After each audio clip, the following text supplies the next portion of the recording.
So once you're level 50, you're going to be grinding these enemies anyways. Bubba. There is a repeatable quest at Terrion City. Jocko, the Stalker, gives you that quest. So and that's a really good one for this level. That's what you grind up until level 60. But anyways, if you bring up the card, he drops the Long Cactus, and that's needed for the defense, the best defense potions in the game. Also drops the Golden Elixir that we talked about in the Silver Mining video. Not necessary, but you're going to be getting them anyways. Drops a really good stone, the AGI stone, and then Blafon Crystal. Similar to Golden Crystal, you'll need some for equipment and some for quest, but after that you can sell them for 5k each to the NPCs. Alright, so we're going to go over a couple spots for digging. There's only a few items that I would say are worth it to sell to NPCs. That is different for other rare items you can sell to players. So I'll go over a lower level one to get and then a higher level one to get. The lower level one is in Gaia Cave.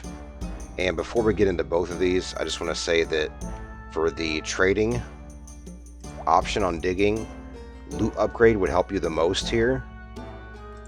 And then besides that, if it's Tuesday, you get another bonus on top of that.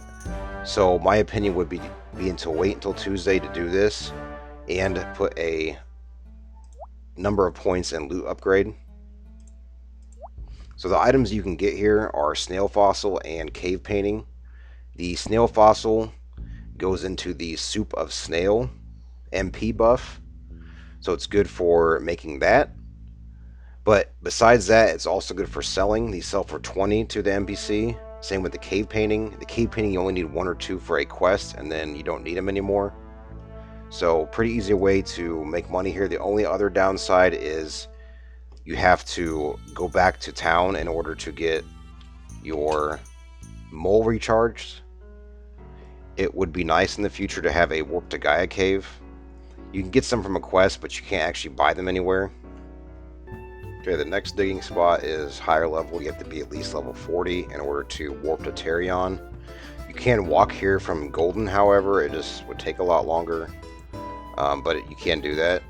It's nice because the mole is right here to recharge. Again, I would wait till Tuesday for this and have a lot of points in loot upgrade because this next item is a lot rarer. But if you have those two things together, it's a lot easier, and that is Komodo Scales. Now, another warning on this, if you want to mount, you'll need these, and there's a few other things you'll need Komodo Scales for. So this isn't recommended to sell right away. But when you do not need them anymore, they sell for 500 skull per to the NC, and more to players if they're buying them. Alright, and then obviously there's a lot more digging items you can get in the game. 2 I showed you were just the quickest ones. There's more that you can sell to players for a higher price. I would recommend talking to either Sonia Fire or Ojitos about them in-game.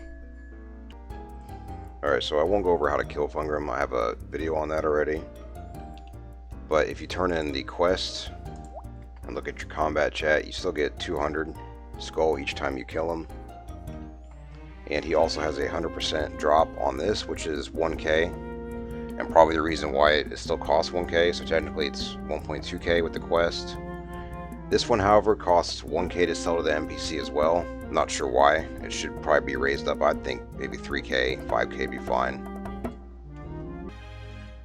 So the Mephus repeatable quest, it has a good profit of 3k. But Mephus is a lot harder now with the 2 golems. If you need a little help on that, I do have a video on how to beat him.